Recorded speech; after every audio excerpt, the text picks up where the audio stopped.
Hello, so I'm making this video because all of the others I've seen are too ambitious or hard to learn. Good luck with this one. There are millions of ways to bridge in Bedwars, or actually in any mode, but I think that simplicity and consistency in this category is really important.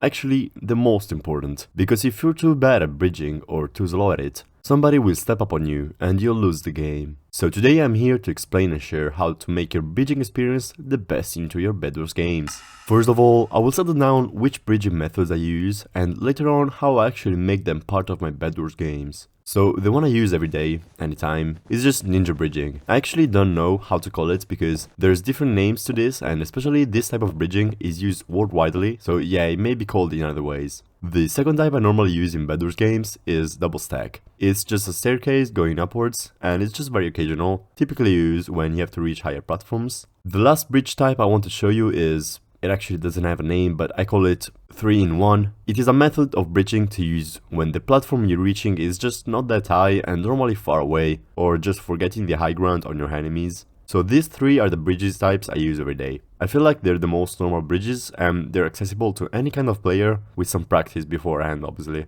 I will explain to you how I ninja bridge, and the way I make the other bridges actually just the same, but I'll show it to you anyways, so yeah, don't worry.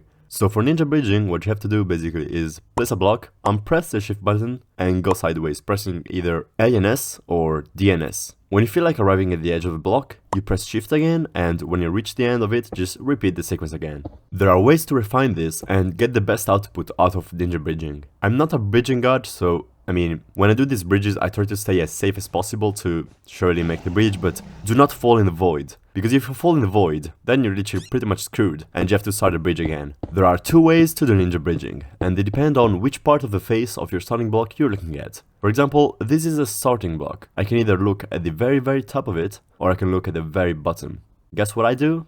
I'm actually look at the middle of it. But to explain you the logic, here's what's up. I actually saw a couple of YouTubers recommending the first method, but it's extremely nonsense. If I ninja bridge, like this, my chance of falling and dying is extremely high, because you do not have enough pixels to place the block when you arrive at the end of it. If you do not have any pixels, how do you even think you can place a block? On the other hand, by looking at the bottom, you have the maximum amount of pixels and therefore it's the best method somebody would use. I do not use this method because sometimes my hands may shake because I'm dumb and I click in the void without facing the block and then I die. This is why I look in the middle. Also, the less time I take to prepare to bridge, the sooner I will get to my destination. It's a compromise. When I start bridging, I'm not like questioning my whole life on where I have to look. I just go.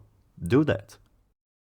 For double stacking, I look at the middle, I place the first block, unshift, and jump while moving sideways. When I'm high enough, I place two blocks and from there I repeat the sequence. If you don't unshift, this is the result you would get. Exactly.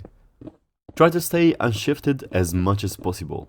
Now, the last bridging style, the 3-in-1, this is what I do. Ninja bridge and double stack every 3 blocks. Place 3 blocks while ninja bridging, then do 1 block of double stack, and repeat the sequence. I use this style, for example, in a game of bed fight. You need that high ground as fast as you can.